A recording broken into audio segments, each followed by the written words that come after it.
Cancer చికిత్సకు భారత్ సమగ్ర వ్యూహాన్ని రచించాలన్నమాట. ఎందుకంటే క్యాన్సర్ కోసం జనాలకు అందరికీ అవగాహన కల్పించాలి. భారతదేశంలో ఏటా 14 లక్షల మంది కొత్త క్యాన్సర్ వెలుగు చూస్తున్నారన్నమాట. ఏటా 14 లక్షల కొత్త క్యాన్సర్లు వెలుగు చూస్తున్నాయి భారత్లో.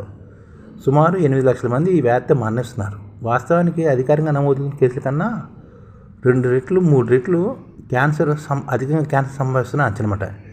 క్యాన్సర్ బాధను గుర్తించి సంబంధిత సంస్థకు నివేదిక చేయాలన్నమాట. 2040 క్యాన్సర్ రెట్టింపు కూడా సంభవిస్తుందని అంతర్జాతీయ గ్లోబల్ అంచనా వస్తుందన్నమాట. చైనా, అమెరికా తర్వాత ఏటా కొత్త కేసులు భారత్లో అధికంగా నమోదుతున్నాయని చెప్తున్నారన్నమాట. ప్రతి 9 మంది భారతీయుల్లో ఒకరు జీవితకాలంలో క్యాన్సర్ బారిన పడతారని, ప్రతి 15 మందిలో ఒకరు ఈ వ్యాధితో మరణిస్తారని అంతర్జాతీయ సంస్థలు భారతదేశంలోనే హెచ్చరిస్తున్నాయన్నమాట. ఇతర అభివృద్ధి చెందిన దేశాలతో పోలిస్తే భారత్లో ఎక్కువ కేసులు నమోదవుతున్నాయి. 2015-20 మధ్య ఇండియాలో క్యాన్సర్ కేసులు 6.8% వృద్ధి కనిపించింది. చైనాలో ఇది 1.3%, బ్రెజిల్లో 4.5%, ఇండోనేషియా 4.8%, బ్రిటన్ 4.4% ఉందన్నమాట. భారతీయ పురుషులు ఊపిరితిత్తు క్యాన్సర్, మహిళల్లో రొమ్ము క్యాన్సర్ ఎక్కువగా కనిపిస్తున్నాయి. క్యాన్సర్లో కూడా ఎక్కువగా ఏంటంటే భారతీయ పురుషుల్లో ఊపిరితిత్తు క్యాన్సర్ ఎక్కువగా ఉందన్నమాట. అలాగే లేడీస్లోని రొమ్ము క్యాన్సర్ కనిపిస్తుందన్నమాట.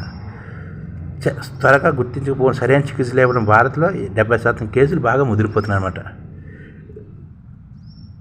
ఇది రేడియో థెరపీ కనుగొని నోబెల్ గ్రహీత మేడం క్యూరీ సంస్మరణార్థం ఏటా నవంబర్ 7వ తేదీన క్యాన్సర్ దినాన్ని నిర్వహిస్తున్నారన్నమాట. క్యాన్సర్పై పోరిక క్యూరీ ఆవిష్కరణగా కృషి చేశారన్నమాట. వ్యాధిని ముందుగానే గుర్తించి చికిత్స ఎంతో మేలుని మేడం క్యూరీ చెప్పడంతో ఆవిడ సంస్మరణార్థ దినం నవంబర్ 7వ తారీఖున క్యాన్సర్ డేగా ప్రపంచవ్యాప్తంగా జరుపుకుంటాం అన్నమాట. వ్యాధిని గుర్తించి ఏడాదిలో మరణించేవారు ఎక్కువ క్యాన్సర్ వచ్చిందనే రోగితో పాటు యావత్ కుటుంబం శారీరక మానసికంగా గుర్తవుతుందన్నమాట. వివిధ రకాల క్యాన్సర్లు 30 నుంచి 50% నివారించవచ్చని ప్రపంచ ఆరోగ్య సంస్థ చెప్తున్నమాట. ఎందుకంటే పొగాకు దూరంగా ఉండడము, మద్యం అలవాటు ఉంటే విపరీతం తీసుకోవడం అలాంటివి తగ్గించుకోవడం, ఆరోగ్యమైన ఆహారం భుజించడం, వ్యాయామం చేయడము, రేడియో ధార్మికతకు దూరంగా ఉండడం తదితర చర్యల ద్వారా ప్రజలు క్యాన్సర్ రాకుండా జాగ్రత్త పడవచ్చు అనమాట. అలాగే కొన్ని రకాల స్క్రీనింగ్ పరీక్షలతో ముందుగానే క్యాన్సర్ని గుర్తించవచ్చు అనమాట. గర్భకోశ క్యాన్సర్ను ప్యాప్ స్మియర్ టెస్ట్ తోటి, అంటే సర్వికల్ క్యాన్సర్ ఉంటుంది కదా గర్భకోశ క్యాన్సర్ని ప్యాప్ స్మియర్ టెస్ట్ తోటి, రొమ్ము క్యాన్సర్ను మమోగ్రఫీ తోటి, పెద్దపై క్యాన్సర్ను కొలనోస్కోపీ ద్వారా తెలుసుకోవచ్చు అనమాట. అలాగే మనకు నోటి క్యాన్సరు, సర్వికల్ క్యాన్సరు, రొమ్ము క్యాన్సరు గుర్తించి దేశవ్యాప్త స్క్రీనింగ్ కేంద్రాలు ఏర్పాటు చేయాలన్నమాట. జనాభాలో సర్వికల్ క్యాన్సర్ 1% కన్నా తక్కువ జనాభాకి వస్తున్నట్టు చెప్తున్నారు, కానీ చాలామంది బాధితులు ఉన్నారన్నమాట. మొత్తం 38 క్యాన్సర్ రిజిస్ట్రీలో 36 పట్టణాల్లో ఉన్నాయన్నమాట.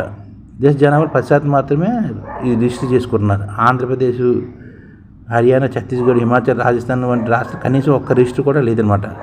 దేశంలో 268 ఆసుపత్రులు క్యాన్సర్ రిజిస్ట్రీలు ఉన్నప్పటికీ అవి అక్కడ రోగుల సమాచారం మాత్రమే అందిస్తాయి. కాబట్టి జనాభా ఆధారిత రిజిస్టర్ పెంచడం తప్పనిసరిగా చెప్తున్నమాట. క్యాన్సర్ త్వరగా గుర్తిస్తే చికిత్స తత్ఫలితాలు ఇస్తుంటుంది. ఈ అంశం పట్ల ప్రజల్లో అవగాహన కల్పించాలన్నమాట. లక్ష్మీ బ్రెస్ట్ క్యాన్సర్ ఫౌండేషన్ 2007లో పింక్ రిబ్బన్ ప్రచార కార్యక్రమాలు ప్రారంభించింది. క్యాన్సర్ త్వరగా గుర్తించాల్సిన అవసరాన్ని తెలుగు రాష్ట్ర ప్రజలకు తెలియజేయడమే దీని లక్ష్యం అనమాట. రొమ్ము క్యాన్సర్ గురించి మాట్లాడడమే తప్పు అనే భావన తొలగించింది అన్నమాట. ఫలితంగా 40 ఏళ్ళు పైబడిన మహిళలు ఏటా రొమ్ము క్యాన్సర్ను గుర్తించే మమోగ్రఫీ స్క్రీనింగ్ పరీక్షను చేయించుకోవడానికి ముందుకు వస్తున్నారు. సిగరెట్లు, గుట్కా వంటి పొగాకు పదార్థాలు బహిరంగ ప్రకటనలు ప్రభుత్వం నిషేధించింది. అయినా ఇటువంటి పదార్థాలకు సంబంధించిన బ్రాడ్ పేర్లతో యాలకులు, తాగునీరు వంటి వినియోగ వస్తువులకు ప్రముఖులతో ప్రచారం చేస్తున్నట్టు దీన్ని కూడా ప్రచారం చేస్తుంటూ క్యాన్సర్ నిరోధానికి అందరూ కృషి చేయాలన్నమాట.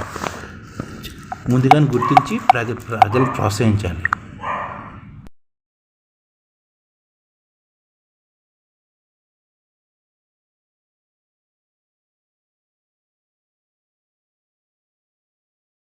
ఈ ఛానల్ ముఖ్య ఉద్దేశం ఏంటంటే మన తెలుగు రాష్ట్రాల్లో 1 కోటి మందికి సంఘటిత రంగాల్లో ఏ విధంగా ఉద్యోగాలు ఇవ్వవచ్చు, కనీస నెల జీతం 30,000 వరకు ఏ విధంగా ఇవ్వవచ్చు, ఏ విధంగా చేస్తే ఉద్యోగాలు సృష్టించబడతాయో వివరిస్తూ ఈ ఛానల్ వీడియోలు వస్తాయి. అలాంటి వీడియోలు మీకు కావాలంటే మన ఐడిఎఫ్ భాస్కర్ ఛానల్ని సబ్స్క్రైబ్ చేసుకోండి. ఐడిఎఫ్ అంటే ఇండియన్ డెవలప్మెంట్ ఫోర్స్. ఈ వీడియోలు చూసిన తర్వాత మీకు నచ్చితే లైక్ చేయండి, మీ ఫ్యామిలీ మెంబర్స్కి షేర్ చేయండి. మరియు మీ ఫ్రెండ్స్కి షేర్ చేయండి. Thank you. నమస్కారం.